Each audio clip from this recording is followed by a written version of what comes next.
మొదటి భర్త వల్ల సుఖం లేదని రెండో పెళ్లి చేసుకుంటే అతనికి మించి ఉన్నాడు అని అంటోంది సునీత. తనకి తన పిల్లలకి న్యాయం చేయమని చెప్పి కోరుకుంటోంది.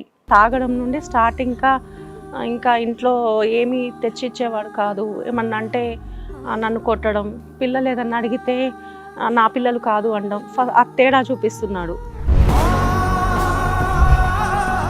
అంటే ఏం చేస్తున్నాడు పిల్లల్ని? తను తాగే దగ్గరికి పిల్లల్ని అబ్బాయిని తీసుకెళ్ళడం. మరి నువ్వెందుకు వెళ్తున్నావు నాన్న? నాన్న కదా అని వెళ్తున్నామ్మా. మాకు ఊహ తెలిసిన నుంచి ఆయనే కదా. నీతో ఏంటి మిస్బిహేవియర్? నాన్న తాగి వచ్చి నా మీద మిస్బిహేవియర్ హ్యాండ్స్ వేసేవారు.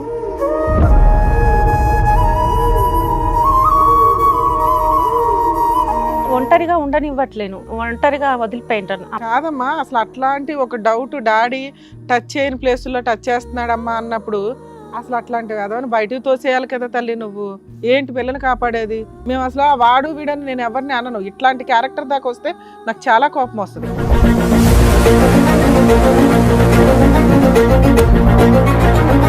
చెల్లిని ఒకసారి చేస్తుంటే నేను చూసాను. అప్పుడు నాన్న వెనకలా అయితే కొట్టాడు నన్ను కూడా.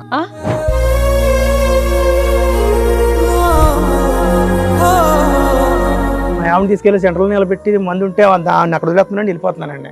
రోడ్డు మీద భార్యను వదిలేసి మందు కోసం వెళ్తావా? తాగొచ్చి అమ్మని కొడతా ఉంటాడు రోజు. చెల్లిని కూడా అలా చేస్తారు, నన్ను కొడతారు తిరగబడితే.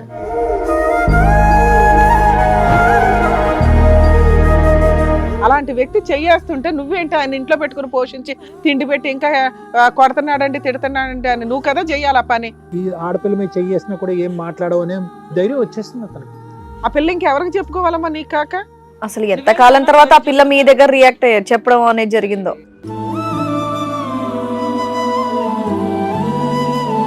ఇంకా ఎంత నరకం చూపెట్టిందో చూసిందో మీ అమ్మ మీకు ఇంకా చెప్పలేదు. పిల్లలు బహుశా ఎదుర్కొంటూ ఉండటానికి చెప్పలేక ఆవిడ లోపల దిగమింకుంటుంది. కానీ మా ముందే చాలా చేశారండి అమ్మని అసభ్యంగా. చాలా మా ముందే చేసేవారు.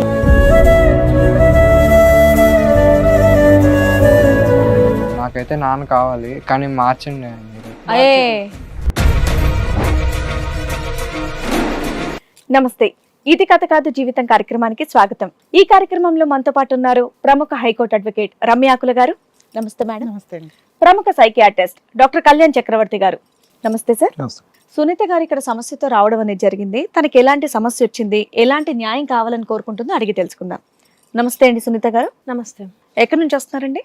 మేము వరంగల్ నుండి వస్తాం. వరంగల్ నుంచి వస్తున్నారు. చెప్పండి, ఇక్కడి వరకు రావడానికి కారణం ఏంటి? నా భర్త మేడం బాధ్యతగా ఉన్నాడు. ఇప్పుడు అసలు ₹1 ఇవ్వడు. పిల్లలతో నాకు చాలా ఇబ్బంది అవుతుంది. చాలా పెళ్ళైన దగ్గర నుండి ఇదే. మీకు పెళ్ళై ఎంతకాలం అవుతుందండి? 15 ఏళ్ళు అయింది. అంటే చిన్నప్పుడే పెళ్ళయింది. అమ్మ వాళ్ళు నాకు అప్పుడు భర్త మంచివాడు కాదు. First marriage. ఫస్ట్ ఒక మ్యారేజ్ అయిందమ్మా మీకు? అయిందండి. అది ఎన్ని ఇయర్స్ అవుతుంది? అది ఒక 3 years. దానికి ముందు ఆయన ఏమయ్యాడు? విడాకులా లేక డైవర్స్, విడాకులు. అక్కడ ఏమైనా పిల్లలు ఉన్నారా మీకు? 2 పిల్లలు పుట్టారు. ఫస్ట్ హస్బెండ్ తో 2 పిల్లలా? 3 years. ఓహో, అదేంటి మీది లవ్ మ్యారేజ్ అరేంజ్డ్? ఫస్ట్ది లవ్ మ్యారేజ్. ఒప్పించి పెళ్లి చేసుకున్నాను. ఇంకా అమ్మ వాళ్ళు ఇంకా విడాకులు అయిన తర్వాత ఎందుకు 3 years లో 2 పిల్లలు? ప్రెగ్నెన్సీ డెలివరీలే సరిపోయి ఉంటాయి కదా, విడాకులు ఎందుకు? ఏం కష్టం వచ్చింది ఆయనతో? అతను ఇంకొక ఆమెను ఇష్టపడ్డాడు. ఇంకా సరే అని లీగల్ గా విడాకులు తీసేసుకున్నాం. పెద్ద మనుషుల్లో లీగల్ గా. ప్లస్ ఇక తీసేసుకున్నాక అమ్మ వాళ్ళు 2 పిల్లలు ఉన్నారు ఎలా అని రెండో పెళ్ళి అతనికి ఇచ్చి పెళ్లి చేశారు. ఆయనకి భార్య లేదు. సరే చనిపోయారా? చనిపోయింది. ఆయనకి పిల్లలు ఉన్నారా ఫస్ట్ వైఫ్ తో? ఆయనకు లేరు, పిల్లలు లేరు. సరే నా పిల్లలే. ఆయన చెప్పినప్పుడు ఏమన్నాడు, నా పిల్లలుగా చూసుకుంటా, నాకు భార్య లేదు, నేను బాగా చూసుకుంటా, ఇవన్నీ మాటలు చెప్పాడు. నేను నమ్మి పెళ్లి చేసుకున్నా. కానీ తర్వాత ఫస్ట్ విడాకులు అవటానికి రెండో పెళ్లికి ఎంత గ్యాప్ ఉంది? 1 సంవత్సరం. అంటే వెంటనే చేశారు. యాక్చువల్గా 3 years పిల్లలు ఉన్నారు కదా అని చేశారు. మంచి సంబంధం. భార్య చనిపోయింది, తన పిల్లల్లాగా చూసుకుంటా అన్నాడు అని అమ్మ వాళ్ళు నమ్మారు. నేను కూడా నమ్మాను. అంతా బాగానే ఉంది. పెళ్ళయింది, కానీ పిల్లల్ని పట్టించుకోవట్లేడు. సరే పోను అర్థం చేసుకుంటాడు అనుకున్నా. కానీ ఆయన అలానే తాగి రావడము, ఏమన్నా నేను ఏమైంది ఇలా ఎందుకున్నారు అంటే నన్ను కొట్టడం. మీ సెకండ్ హస్బెండ్ తో మీకు పిల్లలు ఉన్నారమ్మా? లేరు. మీ ఫస్ట్ హస్బెండ్ తో ఉన్న పిల్లల్ని ఈయన చూసుకుంటున్నాడు. తను కూడా యాక్సెప్ట్ చేశాడు. కానీ తర్వాత ఆయన పద్ధతి మారింది. అంటే మీ ఇద్దరికి పిల్లలు కావాలని ఏమన్నా ప్రెజర్ చేశాడా? చేశాడు ఓకే.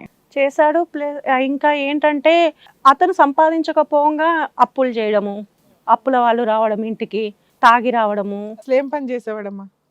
ఇది కాంట్రాక్టర్, అది బిజినెస్ చేస్తాడనమాట. ఎన్ని ఇయర్స్ నుంచి హెరాస్మెంట్ స్టార్ట్ అయింది రెండో హస్బెండ్ తో? 6 నెలలు బాగానే ఉన్నాడు.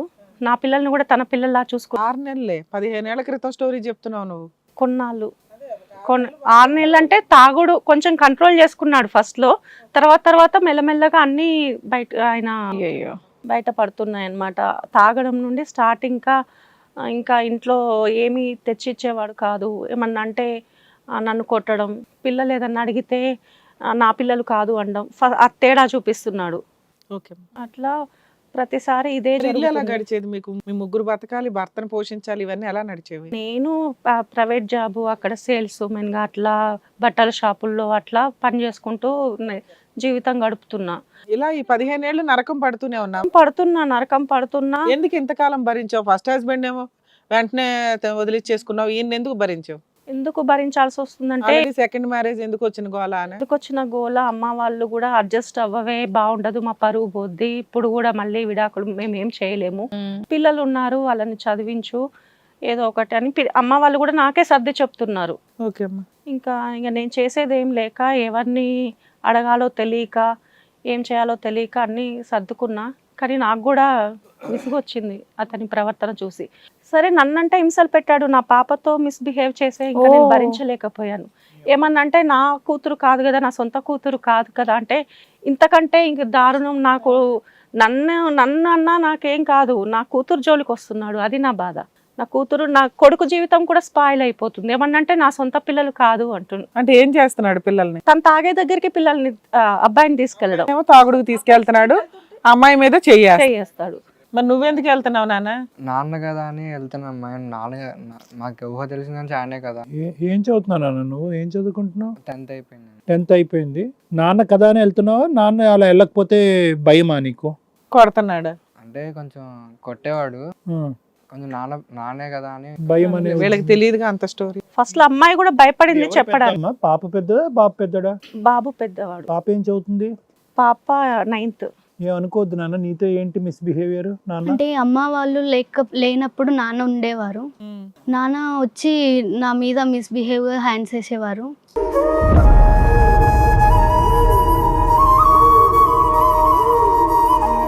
తాగుంటాడమ్మా? తాగి వచ్చి అలాగే నాన్న ఎంతైనా నాన్న మంచివాడే అనుకున్నాను, కానీ ఇలా వచ్చి మిస్బిహేవ్ చేసి భయం వేస్తుంది.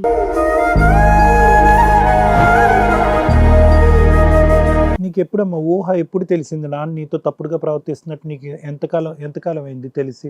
1 year. 1 year. వెంటనే వచ్చి అమ్మకి చెప్పావా? చెప్పావు.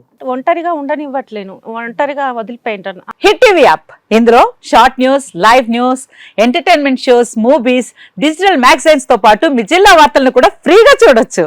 అంతేకాదు, కేజీ నుంచి పీజీ వరకు విద్యార్థులకు స్కాలర్షిప్ కూడా అందిస్తున్నాం. ప్రతి వారం 10 మందికి లక్కీ డ్రా ద్వారా ఒక్కొక్కరికి 10,000 రూపాయలు అందిస్తున్నాం. ఇంకెందుకు ఆలస్యం? వెంటనే హిట్ టీవీ యాప్ ని డౌన్లోడ్ చేసుకుని ఫ్రీగా ఎంటర్టైన్మెంట్ పొందండి. Hit TV app.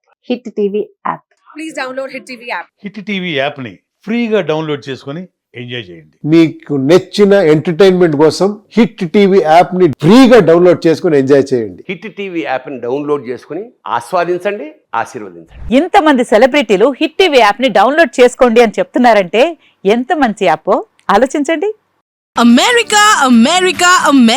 అమెరికాలో చదవాలనుకునే వాళ్ళకి విశ్వసనీయమైన పేరు మన శౌర్య consultancy. UKలో 1 year masters. 2 years work permit up to 5 years visa. Contact Saurya Consultancy. Contact 89851 89851.